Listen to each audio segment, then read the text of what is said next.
Oggi giornata internazionale contro la violenza sulle donne, tante le iniziative nelle scuole. L'influenza della religione nella lotta alla mafia, Agrigento ospita il convegno in occasione del trentennale della DIA. Cadono le pareti di un edificio disabitato in centro storico, implode manto stradale a Piazza Ravanusella. Super Green Pass, a tempo e obbligo vaccinale per nuove categorie. Nuove regole varate dal governo in vigore dal 6 dicembre.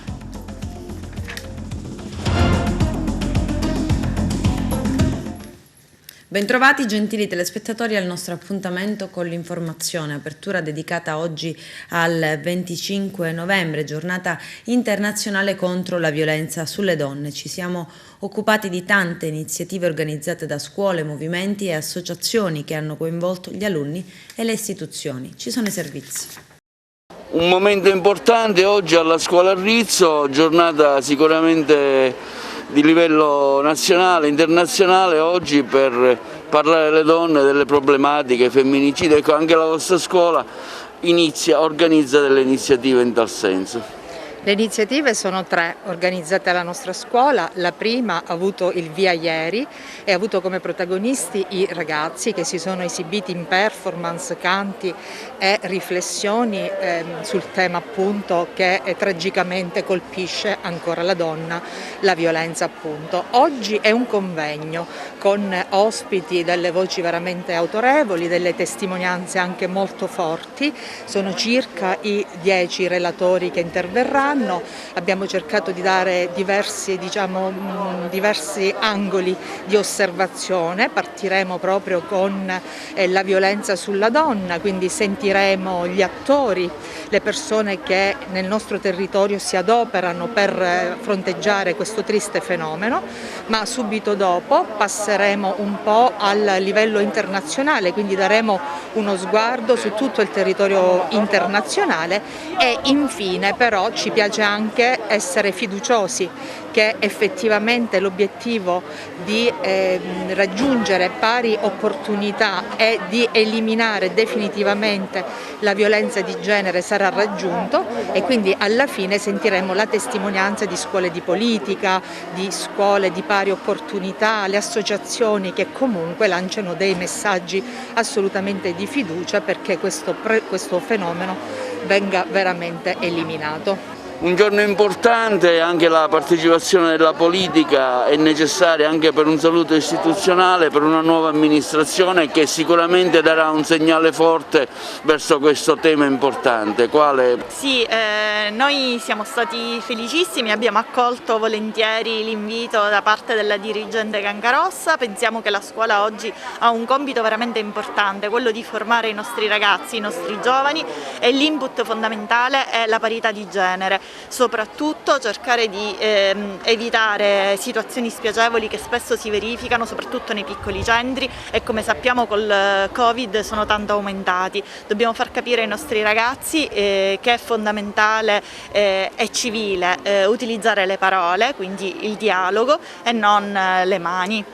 Giornata importante, oggi il telefono aiuto ad Agrigento sottoscrive un impegno costante, quotidiano da diversi anni in materia. Sì, telefono aiuto da ormai 18 anni presente nel territorio dell'Agrigentino proprio per contrastare la violenza sulle donne e siamo sempre presenti a fianco della scuola proprio perché con i ragazzi bisogna dialogare tutti i giorni, lavorare insieme proprio perché loro saranno la società del domani e a loro bisogna far sì che imparino quali sono, soprattutto ad individuare quali sono gli ostacoli che portano alla non parità tra uomo e donna. Oggi è un giorno in cui bisogna dire no alla violenza sulle donne e soprattutto io sono qui per ribadire il no alla violenza psicologica attraverso le nuove tecnologie. È la nuova frontiera della persecuzione, il revenge porn, il body shaming, il sexting, sono tutte nuove frontiere per usare violenza psicologica nei confronti delle donne e bisogna partire dalle scuole come sta facendo questo istituto di Porto Empedocle, l'istituto Pirandello, per dare nuova energia a questi ragazzi che devono crescere col principio sano del rispetto dell'altro, qualunque sesso abbia, qualunque colore, qualunque religione. Questo è il messaggio forte che dobbiamo fare passare.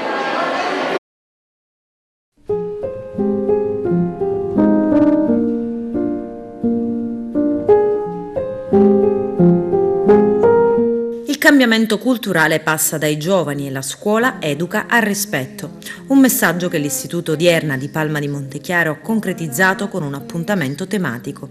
Protagonisti gli alunni della scuola che hanno avuto modo di confrontarsi con le istituzioni politiche, militari e religiose del territorio, ma anche con l'associazione Telefono Aiuto, da anni impegnata in prima linea ad aiutare le donne e gli uomini vittime di violenza. In sostanza tutta la scuola si è messa a disposizione dei ragazzi e noi nel nostro piccolo, sia i tecnici che i collaboratori scolastici, gli insegnanti, abbiamo collaborato tutti per far sì che questa manifestazione abbia avuto un buon riscontro. Ho visto nei ragazzi, specialmente nei maschi, un interesse per quanto riguarda questa situazione circa la violenza delle donne. Il rispetto di ogni persona e il contrasto di qualsiasi tipo di abuso e discriminazione rimane una delle sfide più urgenti da affrontare. Ed a margine del 25 novembre, giornata internazionale contro la violenza sulle donne, i ragazzi della dirigente Annalia Todaro hanno avuto occasione per riflettere su aspetti quali la solidarietà, pari opportunità e rifiuto alla violenza. A conclusione di un'attività didattica realizzata dai docenti in maniera interdisciplinare, oggi è stata realizzata presso il Plesso Mattarella dell'Istituto Odierna di Palma di Montechiaro un seminario di riflessione sulla tematica della violenza contro le donne, una tematica che sta diventando un'emergenza sociale e che gli stessi ragazzi hanno sentito come è necessaria di approfondimento. L'atrio dell'istituto si è trasformato in un luogo di dibattito, crescita e riflessione, ma anche di esposizione dei lavori fatti dagli studenti, letture, contributi video e l'esposizione delle simboliche scarpette rosse da donna per ricordare le vittime di femminicidio. È un momento molto sentito dai ragazzi, tanta partecipazione, hanno fatto diverse attività, come si è potuto vedere, hanno preparato tutta la scena con cartelloni, con riflessioni scritte, anche poesie, e hanno molto evidenziato questo problema, perché i giovani ne risentono tanto e ne parliamo anche tanto in classe. Hanno dimostrato appunto il meglio di se stessi, ma soprattutto la loro delicatezza, la loro sensibilità nei riguardi di questa tematica. Educare al rispetto rappresenta il mezzo più efficace per forgiare generazioni consapevoli della propria identità, dei propri diritti, della propria libertà. Iniziative come questa appaiono sempre più necessarie in un paese dove le cronache continuano a raccontare storie di donne abusate, violentate, maltrattate, sfruttate, assassinate. L'articolo 24 della Costituzione prevede il diritto di difesa, quindi tutti hanno diritto di essere difesi.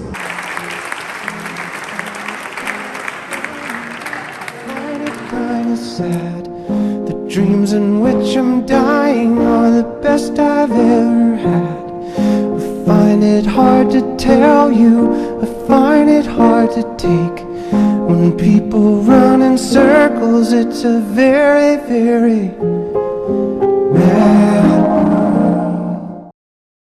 Lions Club Agrigento Valle dei Templi, oggi un evento importante qui all'Istituto Gallo per parlare della violenza sulle donne e poter dire qualcosa in più, Presidente.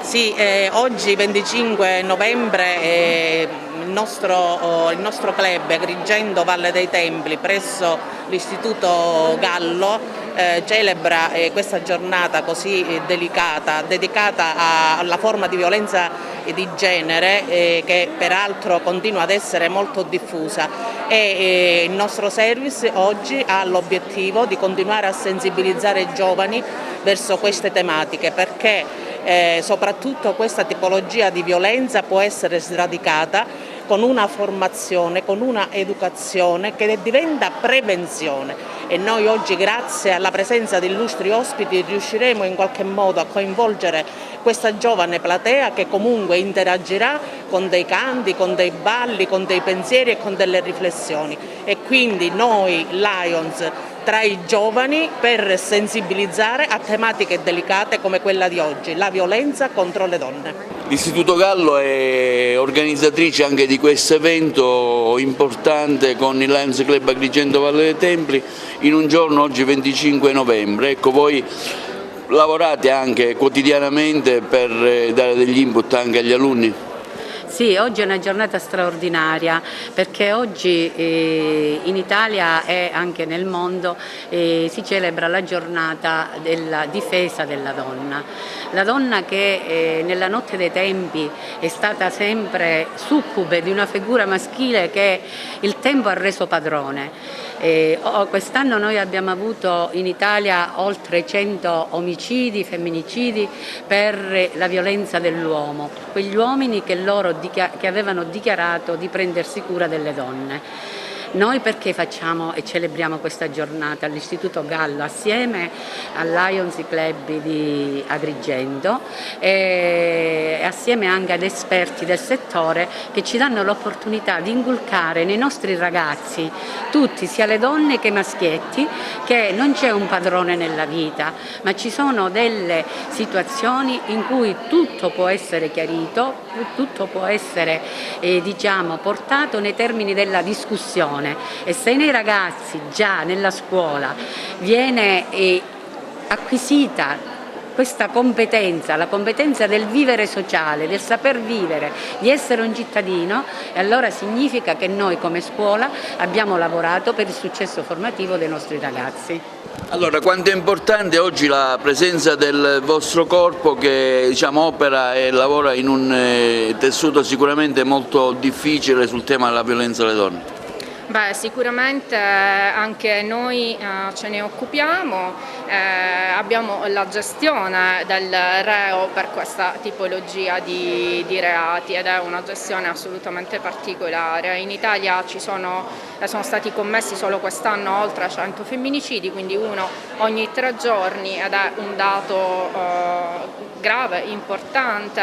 C'è una disciplina normativa che ha inasprito le pene, che ha previsto altre fattispecie di reato, che cerca in qualche modo di contrastare questo fenomeno che purtroppo però continua ad essere in maniera preoccupante dilagante. Grazie. Prego. La Procura della Repubblica di Oristano sta aprendo un fascicolo sull'inchiesta sull'incidente al centro di addestramento della polizia costato la vita al poliziotto agrigentino Sergio Di Loreto.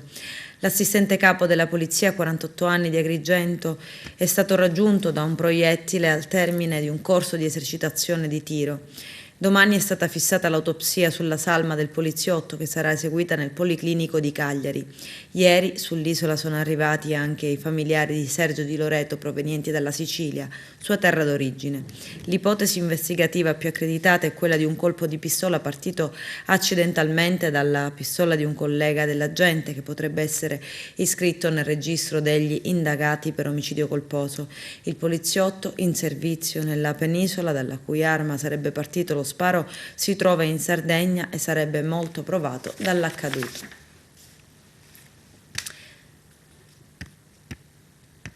L'influenza della religione nella lotta alla mafia. Agrigento ospita il convegno della DIA organizzato in occasione del 30ennale della direzione investigativa antimafia. Si è aperto con un minuto di silenzio in memoria dell'assistente capo Sergio Di Loreto, deceduto tragicamente in un incidente all'interno di un poligono in Sardegna. Il dibattito è stato tenuto nella sala Zeus del Museo Pietro Griffo di Agrigento, moderato dal collega giornalista inviato della Sicilia e fondatore di Grandangolo Franco Castaldo. Il nostro direttore Arturo Cantella.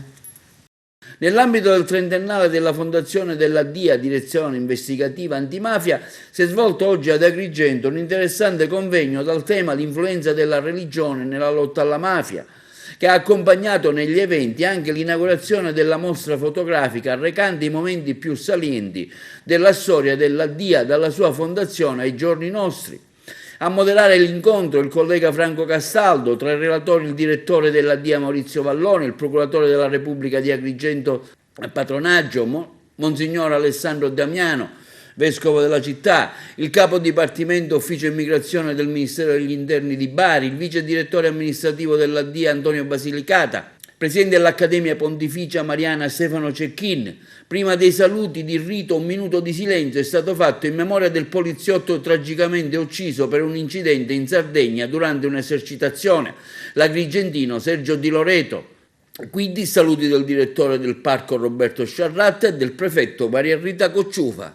Io credo che la scelta di Agrigento non sia una scelta casuale, è un evento importante che dà anche lustro alla città e riconosce in un certo senso il grandissimo lavoro che è stato fatto dalla DIA in questi 30 anni, anche in questa nostra realtà, in cui è importante leggere anche i fenomeni, oltre che ovviamente combatterli. Questa è la città di quel discorso famoso di San Giovanni Paolo II che ancora risuona nelle nostre orecchie, ma è anche la città del giudice Livatino, quindi è un bel segnale che oggi parte da Agrigento, tra l'altro su un tema assolutamente anche difficile, direi, che costituisce quasi una sfida. Io credo che l'incontro di oggi saprà anche dare delle risposte significative sotto questo profilo. Abbiamo deciso di festeggiare il trentennale della nascita della DIA attraverso una mostra itinerante che si fermi in ogni città dove c'è una sede DIA e possa spiegare alla cittadinanza, ai studenti in particolare, qual è il ruolo della DIA e quanto sia importante in questo momento contrastare le organizzazioni mafiose. Le organizzazioni mafiose non sono morte, sono soltanto in un momento di sommersione perché in questo momento vogliono fare affari, vogliono acquisire appalti, vogliono acquisire posizioni di potere senza bisogno di utilizzare l'esplosivo, senza bisogno di utilizzare i Kalashnikov, ma semplicemente infiltrandosi nell'economia legale. Il nostro ruolo è quello di impedirlo, impedire che possano prendere i soldi del Recovery Fund, dei fondi europei che stanno arrivando in questo momento e lo stiamo facendo efficacemente attraverso l'azione di contrasto sia preventiva che giudiziaria. Da Agrigento ha ricordato, è partito il monito di Giovanni Paolo II, verrà un giorno il giudizio di Dio, che è rivolto sicuramente agli uomini, alle donne che coinvolti nel fenomeno della criminalità organizzata, della mafia si chiama qua in modo diretto, della mafia, ma è un monito che riguarda in verità tutti noi nel nostro agire, nel nostro pensare prima, nel nostro agire dopo. Secondo quale logiche pensiamo, da lì nascerà il nostro agire. E questo monito che verrà un giorno il giudizio di Dio, veramente è per tutti. Che il trentennale della DIA è un trentennale importante, perché la DIA ha rappresentato una svolta nelle indagini di un certo tipo, nelle indagini di mafia, per cui è un trentennale a cui volevo partecipare. Importante anche il tema che è quello delle religioni con l'impatto nella lotta alla mafia. È un tema nuovo, è un angolo nuovo perché non si parla soltanto della religione cristiana cattolica ma si ha uno sguardo più allargato a tutte le religioni e questa è una peculiarità di questo tema. Tutte le religioni tradizionali tutelano l'uomo, ritengono che l'uomo sia intoccabile, tutte le religioni tradizionali e dunque partendo da questo pilastro e aggiungendo l'altro pilastro che tutte le religioni quando entrano in contatto con uno Stato si fanno esse stesse Stato, si fanno esse stesse organizzazioni per cui ripudiano la violenza, questi due pilastri ci conducono a dire che l'importanza della religione e della cultura religiosa e la formazione dei giovani è fondamentale per la lotta alla mafia.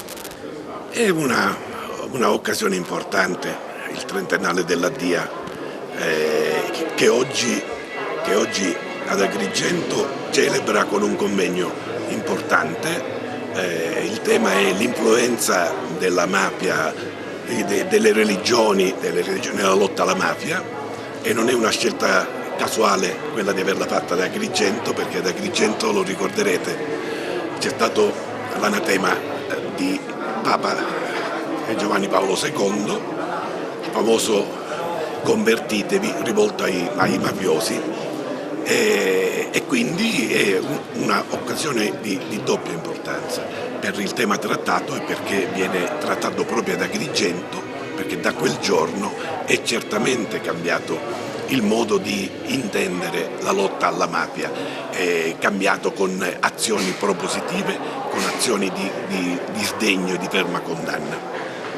Ecco, noi ci siamo impegnati da 2 anni ormai nella lotta contro la mafia, creando un dipartimento di analisi, monitoraggio e studio sui fenomeni mafiosi e criminali chiamato proprio Liberare Maria dalle mafie, essendo un'accademia pontificia dedicata alla Vergine, proprio perché vogliamo dare una nuova sensibilità anche e soprattutto dentro la Chiesa su questo fenomeno che molti credono che sia finito o che è una realtà solo del Sud Italia, ma soprattutto pensano che è una realtà solo del governo, delle forze dell'ordine, invece è una realtà che riguarda tutti noi e soprattutto anche le persone di Chiesa che sono chiamate a vegliare sulla coscienza delle persone, suscitare la coscienza delle persone, i sentimenti, sappiano dare questa informazione e formazione al popolo di Dio proprio perché si unisca a noi. Perché quello è il punto fondamentale, dobbiamo essere uniti, associazioni, Chiesa, Stato, tutte le realtà, i magistrati, polizia, carabinieri, in questa opera ed è questo il nostro compito, quello di formare. Abbiamo creato nel nostro sito dell'Accademia già 23 volumi della storia delle mafie che si possono scaricare gratuitamente e tutta una serie di materiale che continueremo a dare. La libertà è un valore enorme. Lei parla di essere liberi. I migranti vengono trattati secondo ciò che è disciplinato dalle leggi, dalla Costituzione italiana e dalle convenzioni internazionali e dalla Dichiarazione dei diritti degli uomini. Questo è il tema vero, cui noi dobbiamo sempre tenere presente. Ovviamente l'equilibrio che bisogna sempre raggiungere riguarda sempre sicurezza e accoglienza ed è lo sforzo che il Ministero dell'Interno si impone di fare tutti i giorni e mi pare che qui ad Agrigento c'è una bellissima lezione di questa dignità che sta avvenendo senza alcuna difficoltà. Guardi, oggi è l'occasione per celebrare il trentennale e per ricordare quanto la religione venga usata da tutte le mafie per creare maggiore adesione nei loro componenti e soprattutto perché Agrigento? Perché come lei ha ben ricordato Papa Giovanni Paolo II nel 93 in quel famoso discorso disse convertitevi a tutti i mafiosi e fece una grande accusa contro i mafiosi. Quindi è stato scelto Agrigento per questo delicato tema perché vogliamo capire quanto la religione viene utilizzata dalle mafie e quanto invece la religione, quindi tutti i componenti dei cleri possono influenzare la lotta alla mafia. Nome e cognome per i titoli, gentilmente. Io sono il generale Antonio Basilicata dei Carabinieri e sono il vice direttore amministrativo della DIA. Ok. Ancora un crollo nel centro storico di Agrigento, in via Argento, a poco distanza dalla salita Madonna degli Angeli. Alcune pareti di un edificio di 3 piani si sono staccate cadendo al suolo. È successo nel primo pomeriggio di ieri. L'immobile aveva già subito pesanti danni lo scorso gennaio, ma del proprietario nessuna traccia e così è rimasto fino al cedimento delle scorse ore. Ad avvisare i vigili del fuoco sono stati alcuni residenti della zona che hanno sentito il boato e dopo il crollo. L'edificio era comunque disabitato e per fortuna non si sono registrati danni a persone. La zona è stata transennata. E cade il manto stradale in piazza Ravanusella ad Agrigento nel pomeriggio di ieri. Una macchina è quasi sprofondata all'interno della buca. Lanciato l'allarme, sul posto si sono recati gli addetti del comune di Agrigento che hanno transennato tutta la piazza.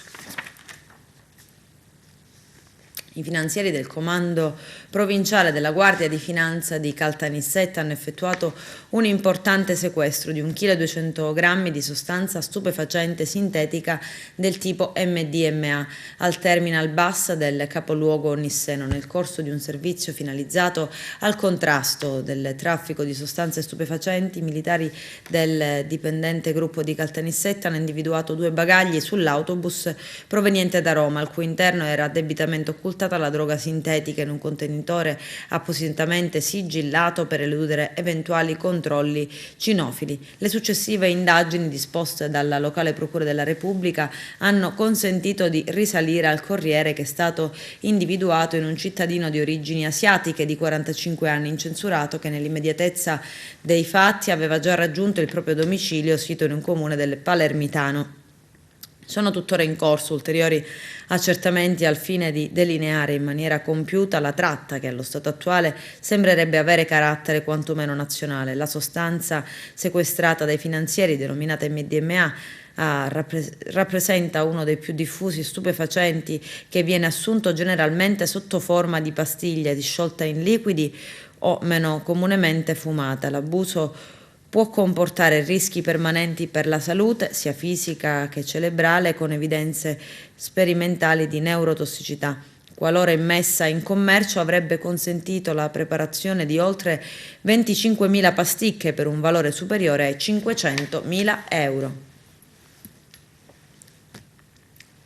Maxi sbarco nella notte a Lampedusa, un barcone di circa 15 metri su cui viaggiavano 296 migranti di varia nazionalità è stato intercettato a 11 miglia dalle coste dell'isola dalle motovedette della Capitaneria di Porto. Dopo essere stati trasportati intorno alle 3, sono giunti al molo Favarolo, tra loro anche 14 donne e 8 minori. Al termine dei primi controlli sanitari sono stati condotti nell'hotspot di Contrada Imbriacola, tornato così di nuovo a riempirsi. Ieri in 175 erano stati trasferiti su disposizione della Prefettura di Agrigento e d'intesa con il Viminale sulla nave Quarantena Azzurra, mentre altri 80 avevano lasciato l'isola a bordo del traghetto di linea diretto a Porto Empedocle, e sempre ieri sulla più grande delle Pelagie erano arrivati 53 migranti con 2 sbarchi. Tutto impeccabile, tutina rosa confetto, sullo sfondo il mar Mediterraneo ed i segreti che cela sulle traversate dei migranti costretti a imbarcazioni di fortuna al fine di approdare sull'isola. Sabi Al-Said, influencer tunisina di 18 anni, ha compiuto la sua traversata dal Nord Africa verso Lampedusa a bordo di un gommone da clandestina. Viene qui sfidando pericoli potenzialmente mortali, sfuggendo, dice lei, alla povertà e alle difficili condizioni sociali del suo paese. Nel frattempo, quindi, perché non unire l'utile al dilettevole, via dunque a immortalare il viaggio della speranza, quel viaggio della speranza, con il suo iPhone, con tanto di musica arabeggiante in sottofondo. Del resto, come influencer ha una certa responsabilità verso i suoi seguaci, documentare la propria vita prendendo in prestito le parole del premier Draghi, a maggior ragione se si tratta di un evento che non si vive proprio tutti i giorni, come per l'appunto salire su un gommone per arrivare in Italia da clandestina. Quei like su Instagram e TikTok non si mettono di certo da soli e potrebbero persino adesso lievitare. Il filmato apparso sulle piattaforme social circa una settimana fa ha innescato però una tempesta di polemiche nell'area del centrodestra. Fratelli d'Italia ha chiesto conto dell'accaduto al ministro Lamorgese. La giovane influencer tunisina nel frattempo è arrivata sana, salva e truccatissima a Lampedusa, dove si suppone adesso stia trascorrendo il periodo di quarantena come previsto dal protocollo anti-Covid-19 per tutti i clandestini appena sbarcati. In seguito alle polemiche scoppiate in Tunisia, l'influencer ha però pubblicato un secondo video dopo il suo arrivo a Lampedusa. Io sono entrata legalmente in Italia, dice, ma voi non fatelo, è pericoloso. Sono stata costretta a lasciare il mio paese a causa delle difficili condizioni sociali. La ragazza ha poi descritto l'esperienza in barca come terribile, traumatica, e ha rivelato di essere stata molto vicina alla morte. Tuona la deputata Augusta Montaruli. Ho chiesto al ministro dell'interno che fine abbia fatto. Sabi Al-Saidi, la ragazza sarebbe entrata illegalmente presente in Italia a bordo di un barchino sul quale si sarebbe autoripresa con telefonino e smalto a nuovo. Tutti possiamo notare questo schiaffo all'Italia grazie al video pubblicato su TikTok, mica ne avremmo riconosciuto qualche status. Come si concilia il profilo della ragazza con i requisiti per ottenere qualsiasi forma di protezione? E la diciottenne intanto sì, ha fatto ben discutere, poiché, sottolinea Libero, non è tanto il carattere legale dell'operazione, a quello purtroppo siamo tristemente abituati, quanto la sfacciataggine o l'ingenuità adolescenziale di aver trasformato un'esperienza drammatica in un format per i social. Scarpe firmate, pose ammiccanti sul bordo della barca, il viaggio verso la salvezza diventa così una gita fuori porta. La leggerezza con cui la giovane 300.000 follower su Instagram ha documentato il viaggio via mare ha generato un vortice di proteste da una parte all'altra del Mediterraneo, tanto che quest'ultima, per l'appunto, una volta sbarcata, si è vista costretta a pubblicare un video con le sue doverose scuse.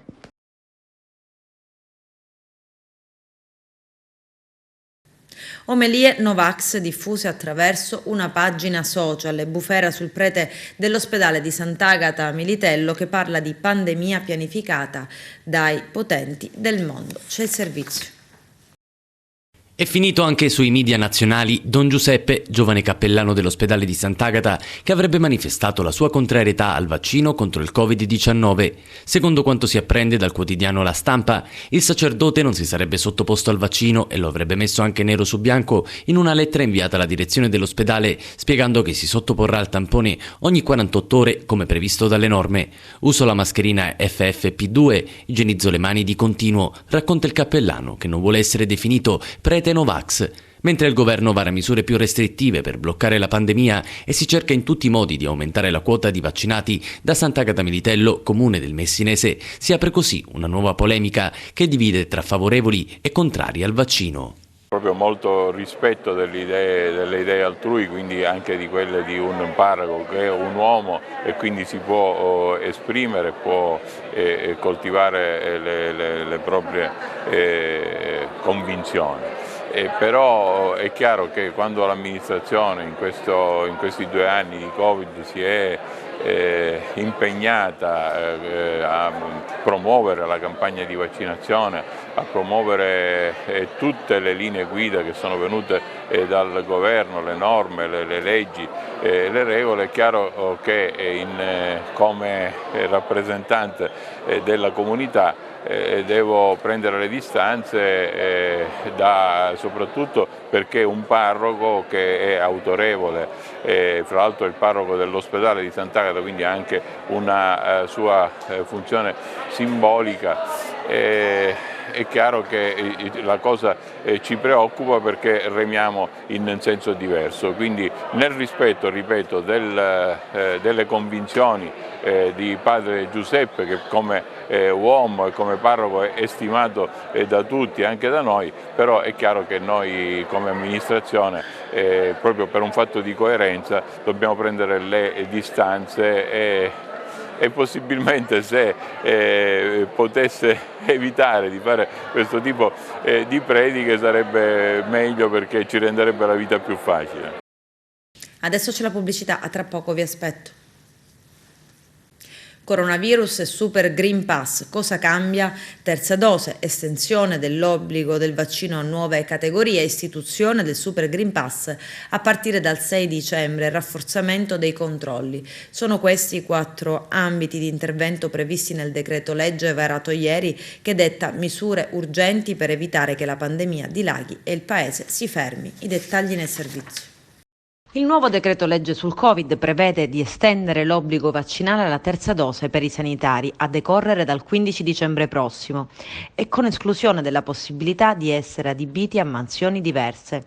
Inoltre si ricorda che è già consentito l'anticipo della terza dose dopo 5 mesi dalla seconda. Il governo ha annunciato di voler aprire dal 1 dicembre la terza dose agli over 18 e manifestato l'intenzione di avviare campagne vaccinali, se autorizzate, per la fascia di età 5-12 anni. E dopo le categorie sanitarie, l'obbligo vaccinale viene esteso anche a tutto il personale scolastico e a quello del comparto della difesa, sicurezza e soccorso pubblico. Il governo ha fissato al 15 dicembre la data in cui entra in vigore l'immunizzazione obbligatoria. Nel dettaglio le nuove categorie coinvolte saranno personale amministrativo della sanità, docenti e personale amministrativo della scuola, militari, forze di polizia compresa la polizia penitenziaria e personale del soccorso pubblico. La durata di validità del Green Pass viene ridotta dagli attuali 12 a 9 mesi. L'obbligo di Green Pass viene esteso dunque a 9 ulteriori categorie. C'è il settore alberghiero, spogliatoi per attività sportiva, servizi di trasporto ferroviario, regionale e interregionale, servizi di trasporto pubblico locale. E poi a decorrere dal 6 dicembre arriva il Green Pass rafforzato. Vale solo per coloro che sono o vaccinati o guariti e serve per accedere ad attività che altrimenti sarebbero oggetto di restrizioni in zona gialla. Gli ambiti sono gli spettacoli, gli spettatori di eventi sportivi, la ristorazione al chiuso, feste e discoteche, cerimonie pubbliche. In caso di passaggio in zona arancione, le restrizioni e le limitazioni non scattano, ma alle attività possono accedere i soli detentori di Green Pass rafforzato. Dal 6 dicembre e fino al 15 gennaio 2022 è previsto che il Green Pass rafforzato per lo svolgimento delle attività che altrimenti sarebbero oggetto di restrizione in zona gialla debba essere utilizzato anche in zona bianca. E poi in zona bianca però sarà valido anche il Green Pass ottenuto con il tampone per accedere ai ristoranti all'aperto, palestre, piscine e in generale alle attività sportive. Il decreto prevede un rafforzamento del sistema dei controlli. Entro 3 giorni dall'entrata in vigore del DDL i prefetti sentono il Comitato Provinciale Ordine e Sicurezza Pubblica ed entro 5 giorni adottano il nuovo piano di controlli a livello provinciale, coinvolgendo tutte le forze di polizia. Si tratta di controlli costanti di cui le prefetture sono obbligate a redigere una relazione settimanale da inviare al Ministro dell'Interno. Lo spirito dei provvedimenti, vogliamo conservare questa normalità, non vogliamo rischi a questa normalità ed è con questo spirito che questi provvedimenti sono stati presi, è guardando al desiderio di voler continuare a essere aperti, a andare in giro, a divertirsi, a acquistare, a combattere la povertà, avere i ragazzi a scuola, contenti. Questa è la prospettiva che giustifica questi provvedimenti. Io a questo punto poi risponderò alle domande, ma vorrei passare la parola al Ministro Speranza.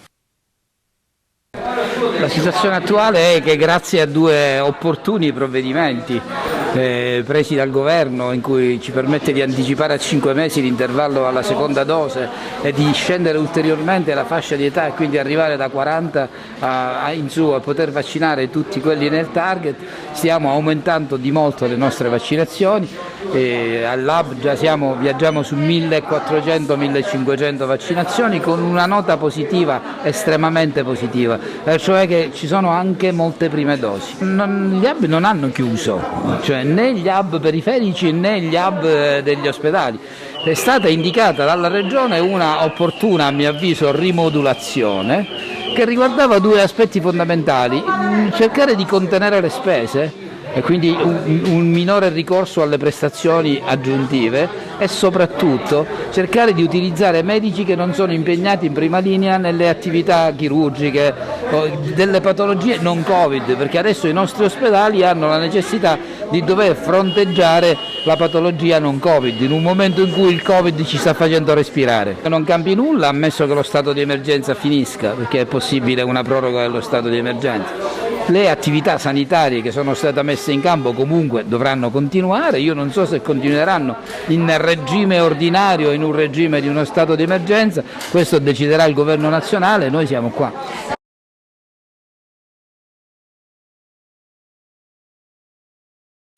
Corriamo il rischio che i responsabili delle stragi del 92 e del 93 tornino in libertà con la condizionale. A dirlo è Nino Di Matteo, PM antimafia e consigliere CSM durante l'audizione in Commissione Giustizia alla Camera a proposito del disegno di legge sull'ergastolo ostativo. C'è il servizio.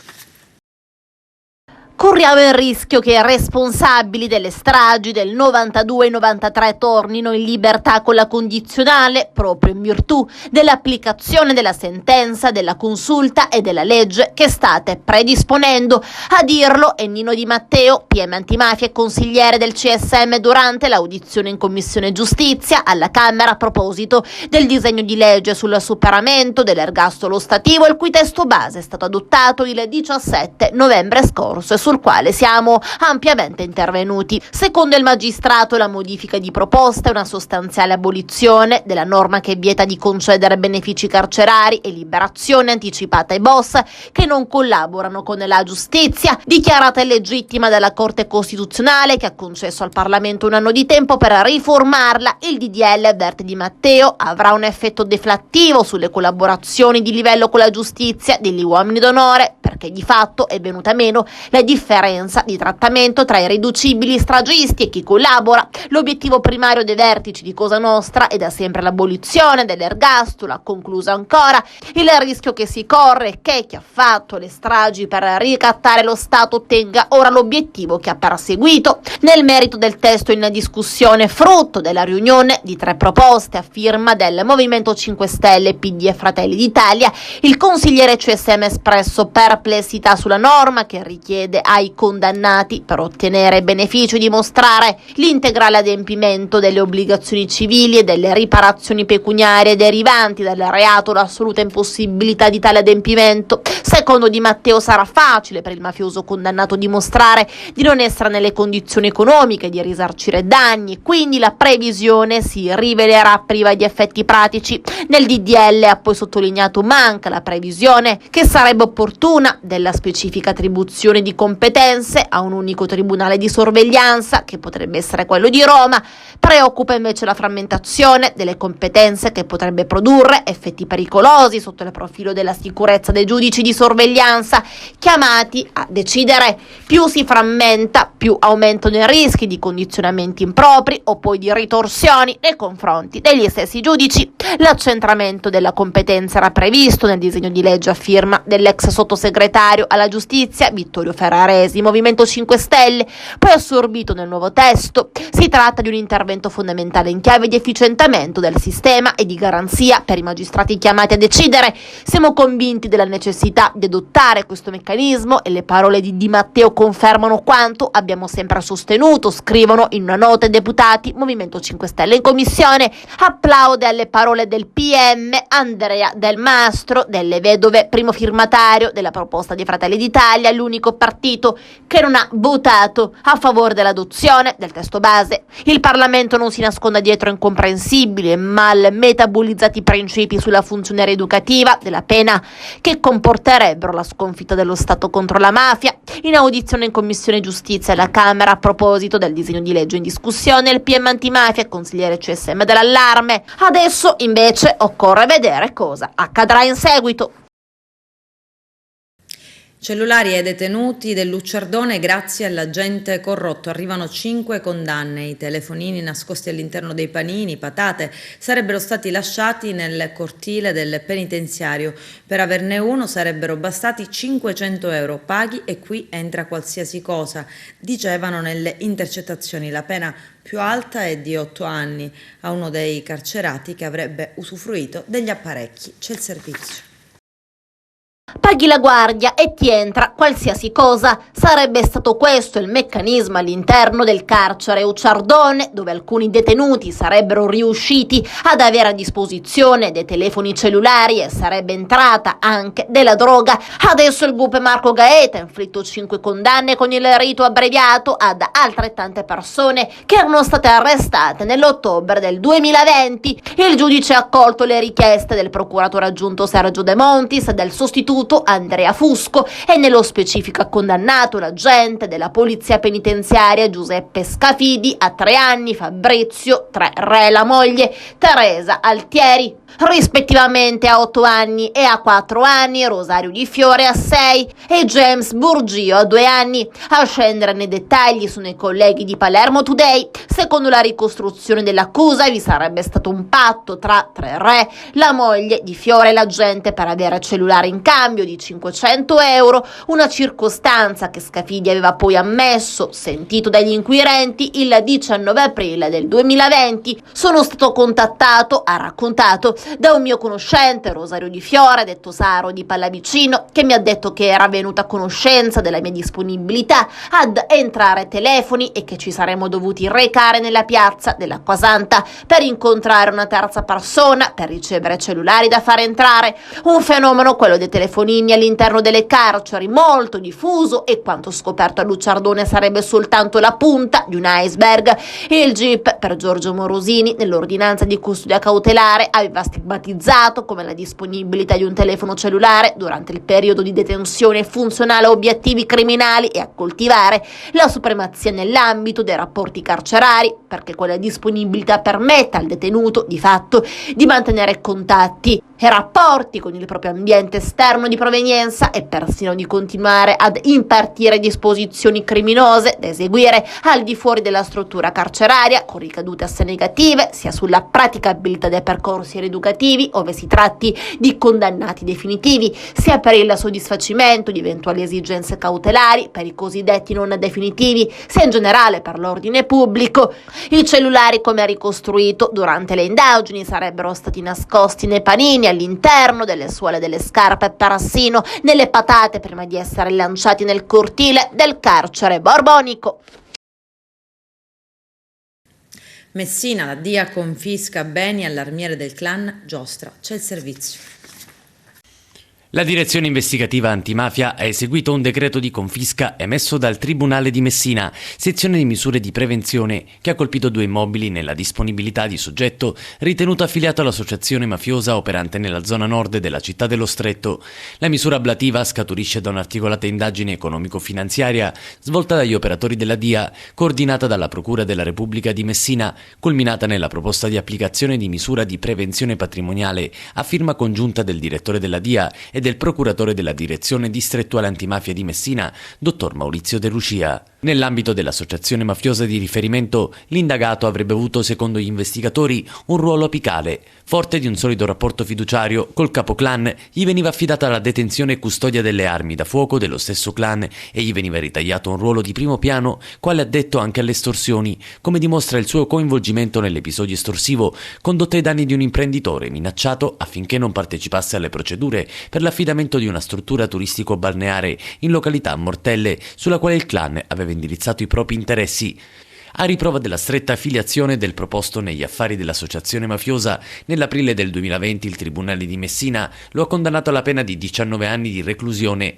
L'odierno provvedimento di confisca ha quindi confermato quanto accertato dalla DIA in sede di indagini patrimoniali circa la provenienza illecita dei beni già sottoposti a sequestro. Concessioni balneari, CNA Sicilia in assemblea oggi a Castellalmare del Golfo, un appuntamento importante considerato che il Consiglio di Stato ha disconosciuto l'estensione della durata delle concessioni. I dettagli nel servizio. C'è un tema di fondo che in questo Paese manca la consapevolezza del valore strutturale di questo pezzo di economia. Proprio partendo da questo presupposto in Sicilia abbiamo fatto anche un percorso virtuoso approvando una legge che permettesse agli stabilimenti di estendere le proprie concessioni al 2033. In forza di quell'estensione al 2033 migliaia di operatori hanno investito nell'ultimo anno, circa un terzo degli associati hanno investito diversi milioni di euro nel rinnovamento delle proprie strutture. Una sentenza di questo tipo di fatto ha bloccato gli investimenti, ma soprattutto ha messo in crisi lo sviluppo turistico di un'isola che sta decollando. Le 3.000 concessioni che ci sono in Sicilia, più di un terzo sono stabilimenti balneari Il rischio vero è che si arrechi un danno enorme all'offerta turistica della Sicilia e la ponga insieme a tutto lo Stato nazionale in una difficoltà rispetto agli altri Stati europei. Siamo qui semplicemente per ribadire l'importanza di un settore strategico per l'economia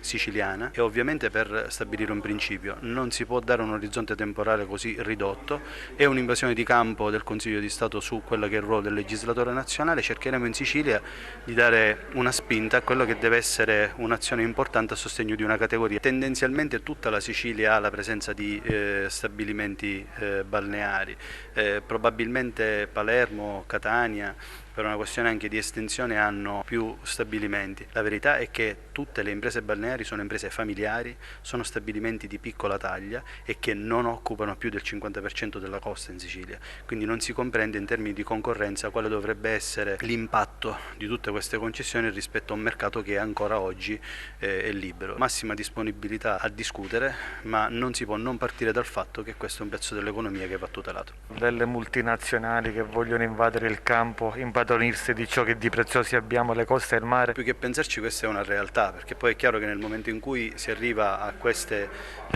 condizioni chi ha più capitali la vince. Non vorrei pensare anche ad altri aspetti legati alla criminalità organizzata. Padronanza di capitali non è soltanto delle multinazionali, ma di sicuro non è in mano alle famiglie delle piccole imprese, perché il dato incontrovertibile è che i concessionari sono piccole imprese con pochi dipendenti che poi diventano tanti durante il periodo estivo, ma di fatto sono a conduzione familiare. Non c'è un cartello.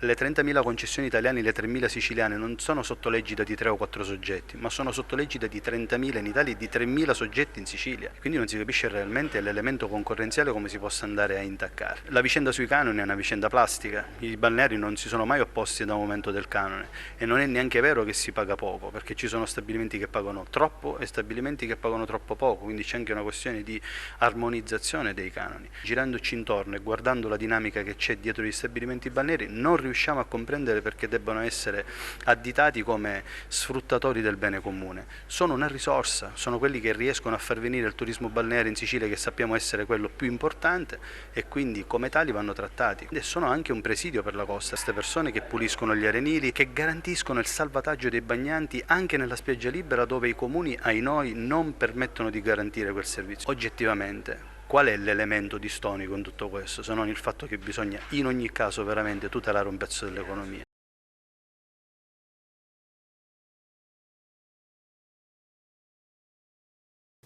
Con questo è tutto, termina qui l'edizione del telegiornale. Grazie per la gentile attenzione e per essere stati con noi. A presto.